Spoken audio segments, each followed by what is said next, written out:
Welcome to lesson 4.2. What laws recognize the collective rights of our First Nation people here in Canada? We will be taking a close look at the history of our treaties, especially the treaties that are here in Alberta. We'll take a look at something called the Indian Act, the history there as well, plus the Indian Act today. We'll also be discussing residential schools, I Don't Know More, and a few other things as well. So stick around and let's learn something.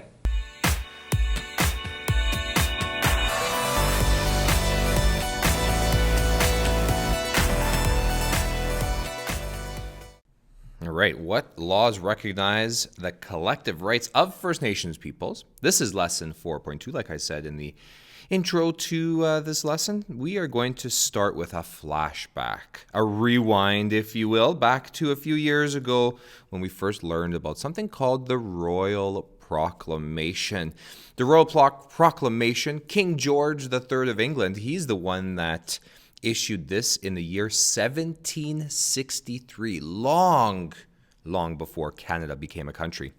It was a statement of how lands in North America are going to be divided at the end of something called the 7 Years' War. Now, the 7 Years' War was a war, it was like a world war, if you will, between England and France, and it was fought all over the world in many different colonies that France and England had. And at the end of that 7 Years' War, England was victorious, and it gave this Royal Proclamation Act, gave back or gave all French lands that were in British North America at the time to the British. It also, though, recognized the rights of First Nations to land by giving them all the land west of the Appalachian Mountains. And you can see that here on this map from 1775. It also gave the British the ability to obtain land, though, from First Nations by signing treaties. And we're going to be talking about the treaties in this lesson. This, though, angered the American colonists who were not allowed to move west of that mountain range anymore. They fought in the war and they wanted to be able to move west for various reasons. Some of those reasons including being able to get more land, better land, farmland, and things like that. The 13 colonies had a lot of people in this period of time, and they wanted to start expanding west. But the Royal Proclamation prevented that by giving Indigenous people land west of the Appalachians. Eventually, this disagreement and this anger leads to the American Revolution, and the United States is created in 76. When the British Loyalists, when they leave the U.S. and they came to British North America, they would bring this promise of proclamation with them, and we're going to see how that all unfolds in a little bit here. Now, there was some differing policies about the land. The Canadian policy towards Indigenous land was to respect the promise made by the Royal Proclamation. And the only way that we can take this land as Canadians is by negotiating and signing treaties. The Americans, on the other hand, well, they took a different approach. And if they needed the land, they would offer as much as possible to do so in peaceful manners. But oftentimes, it would come to fighting with the indigenous populations west of the Appalachian Mountains. And the American military ultimately would be victorious in these disagreements, and the American government did not make treaties like that of the Canadian government when they went out and made these numbered treaties. And that's what we're going to talk about next, the numbered treaties. So we just had our little brief rewind, recap, review, if you will, of the Royal Proclamation. You learned that a few years ago with me, and this was just a little bit of a recap. But now we're moving on to the numbered treaties. These are historic agreements that affect the rights and identity of some of the First Nation populations that live here in Canada. In total, we have 11 numbered treaties. You can see that on the map. We have 11 numbered treaties, and they stretch from Ontario over to BC, including the 3 territories. You'll notice that Eastern Canada The Maritimes and Quebec don't have any treaties. There's 11 in total, like I said, and here in Alberta, our main ones are 6, 7, and 8. However, treaties 4 and 10 do encroach into our province a little bit, but we're mainly going to be talking about 6, 7, and 8. Now, the overall general terms of these treaties is that First Nations, Indigenous, they would live on reserves where they could keep their traditional lifestyle. In exchange for that, they would receive annuities. So this is yearly sums of money from the government. They would have a right to education. They would get farming assistance. They would have the right to hunting as well as fishing. And there's different perspectives when it comes to these treaties. First Nations have one perspective, and the Canadian government officials have another perspective. For our First Nations, they were facing problems. With the arrival of more people into the West, the buffalo was starting to disappear. The fur trade had come to an end, or was definitely winding down. There was settlement pressures of Europeans coming to Canada, and with those settlements, we were getting some diseases being brought over as well. They would sign these treaties, but they wouldn't necessarily understand what the treaties were saying because there was a language barrier between the government officials and our Indigenous.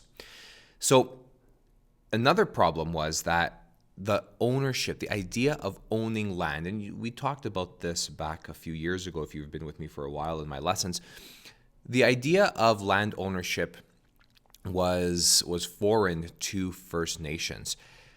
So they didn't view the ownership of land the same way that the Canadian officials did. And First Nations as well. They kept track of these treaties, but they did so orally in their own language, whereas the Canadian government wrote these treaties down in writing. The perspective of the Canadian government was, well, they wanted more land so that they could expand west. They wanted to get to BC. They needed to connect to BC before the U.S. Did so, and this was very important. In order to connect BC, well, they would need to bring in more settlers into Western Canada, into the interior. And the Canadian government saw the treaties as a peaceful way of negotiation and getting what they wanted, as opposed to the way the U.S. was doing things, which was often resulted in the military coming in and taking over. The Canadian government, they view land ownership different than our Indigenous, and they believe that the First Nations gave up their land under the treaties, and they've got the backing of written records to do so. First Nations, on the other hand, they have the backing of their oral traditions to discuss that and to dispute those claims. So you can see the different perspectives here.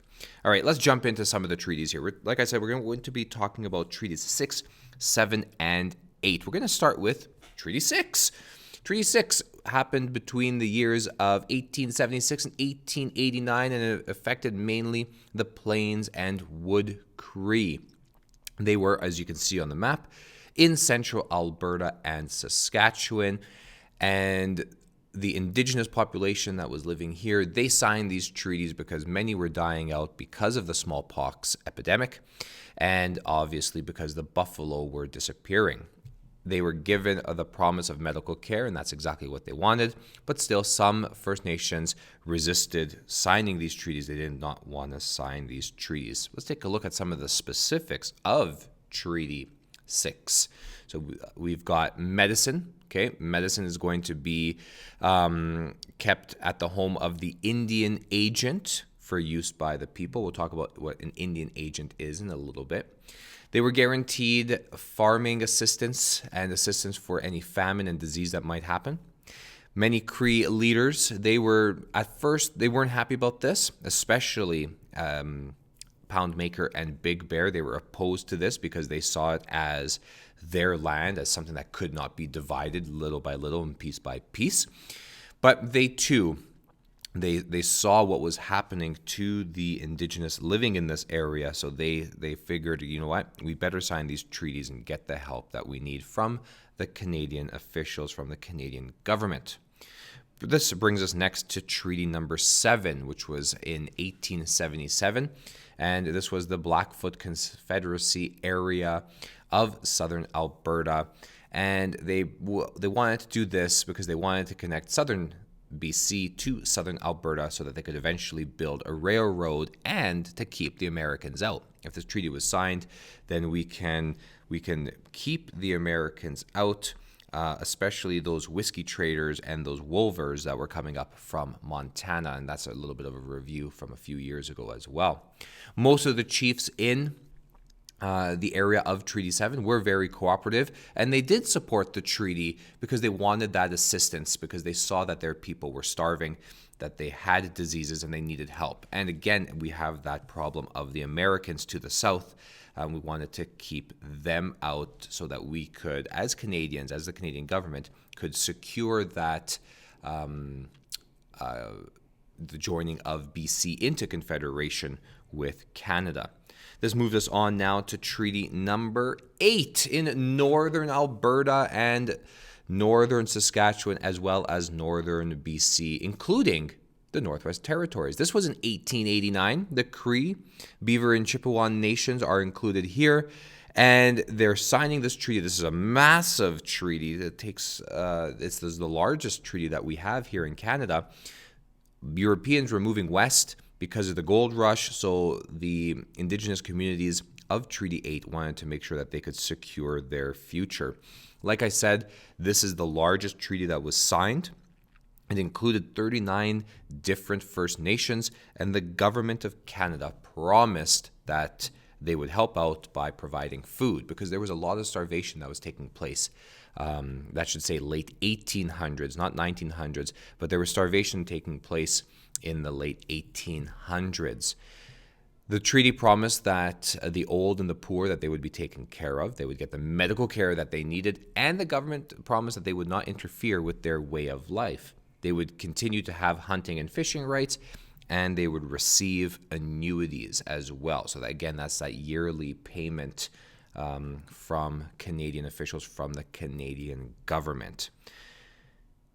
The Indian Act is what we're going to be talking about next. The Indian Act of 1876 allowed the federal government exclusive authority to make laws that related to the Indians and lands reserved for Indians as well. And I've got all that in quotations there. They're still using that word as well. It was a way to administer these treaty rights, and this act created the Department of Indian Affairs, and we're seeing Indian agents again. We talked about it in a few of the previous slides here, but Indian agents are government officials who would be assigned to each reserve that would represent the government and would make decisions on behalf of the Indigenous people that are living there, not giving the Indigenous their own opportunity to make decisions.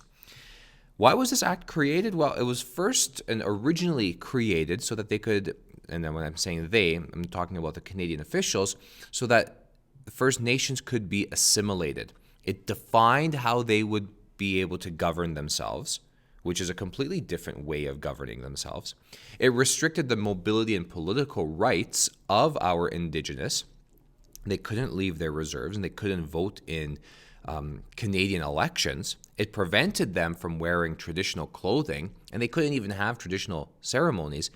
And it enforced residential schooling, which we'll talk about in a few slides here.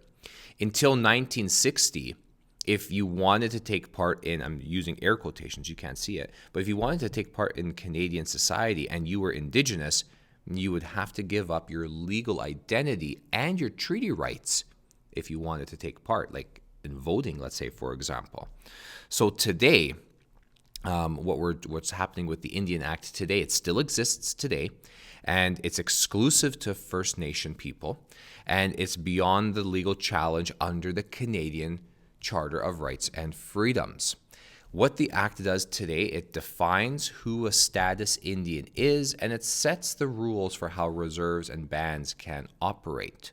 Okay? It acknowledges the federal government, that it has a unique relationship, and it has this obligation to Indigenous communities, and it's still in existence today. Now, one of the original goals of the Indian Act was that assimilation and the enforcing of residential schools. Here we have John A. Macdonald, and here's what he says to the House of Commons in 1883. This is a quote from him. "When the school is on the reserve, the child lives with its parents, who are savages. He is surrounded by savages, and though he may learn to read and write, his habits and training and mode of thought are Indian. He is simply a savage who can read and write. It has been strongly pressed on myself, as the head of the department, that Indian children should be withdrawn as much as possible from the parental influence, and the only way to do that would be to put them in central training industrial schools where they will acquire the habits and modes of thought of white men." Now, he said this in the House of Commons in 1883, which ushered in residential schools. There is so much on residential schools. I cannot cover everything in this lesson. I could spend weeks and months talking about the impact of residential schools, but I'll just give you a brief history here on residential schools. So putting First Nations into these schools was a way to educate them, but also it was a way to assimilate them. Children of our Indigenous communities were removed from their homes and they were forced to live at these schools where they were forbidden to practice their culture. They were not allowed to speak their native languages. They had to learn English, and they were severely punished if they practiced their culture, if they spoke their own language. Oftentimes, parents of these children would not see them for months on end, from like 10 months to even a few years. The operation of these schools started in the 1870s and lasted until the late 1990s. That's a long time. In total, it's estimated that 150,000 students attended these schools. Many returned home, but they had substandard skills to be able to work in any kind of environment. And they were ashamed as well of their Aboriginal heritage, because in the residential schools, it was frowned upon and it wasn't allowed for them to practice their culture. Many students who did return, who survived, they came back and they reported physical and emotional abuse, sexual abuse, and that has been surfacing in recent years as well. So it was a really horrible time for our Indigenous children.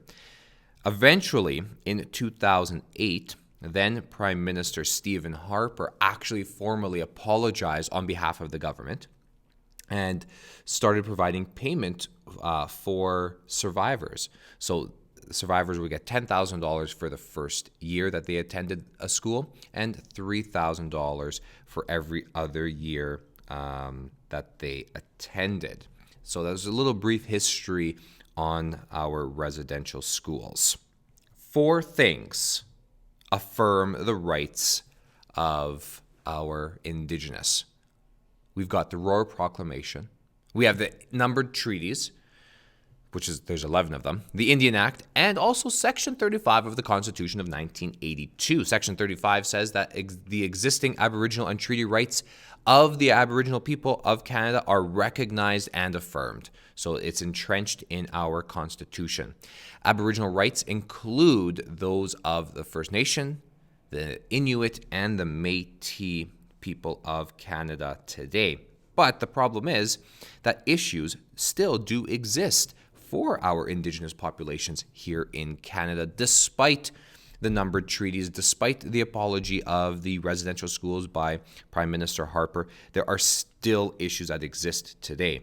So there's still issues pertaining to Indigenous rights, Aboriginal rights. There's still issues pertaining to the treaties.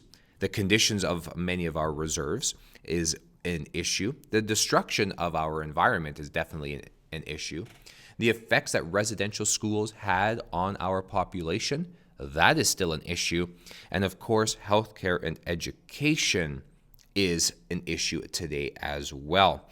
And that brings us to something called the Truth and Reconciliation Commission of Canada, the TRC. This is an organized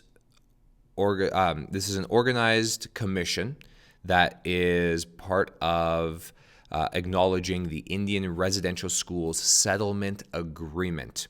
This was made in response, well, in part of response to the abuses that our Indigenous societies faced through the residential school system and the harmful legacy of those institutions and what they did to those students. It took 7 years to complete. So this started in 2008 and finished finally in 2015. And the commission issued 94 calls to action to redress the legacy of residential schools and advance the process of Canadian reconciliation. Now, to redress is to remedy, to compensate for the wrong that was done to our Indigenous. And the reconciliation is the restoration of friendly relations. If you've attended any sporting events lately, if you go to school, you have heard the acknowledgement of the TRC or in the different institutions that we have here in Canada. Here is an example of Edmonton Catholic Schools and their Treaty 6 acknowledgement.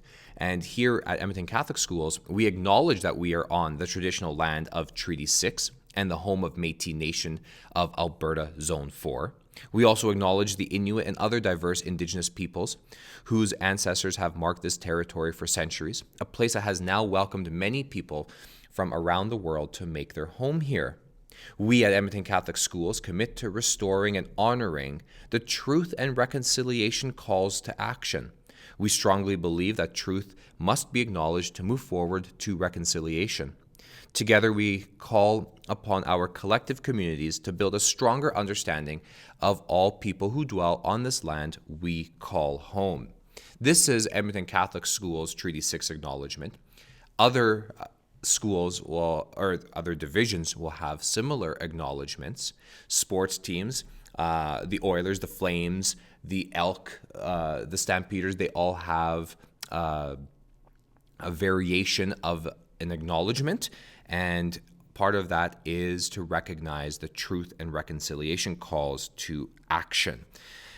So we've got the Truth and Reconciliation Commission, and we're continuing on with our Indigenous rights and everything attached to that. And it brings us to an activist group called Idle No More.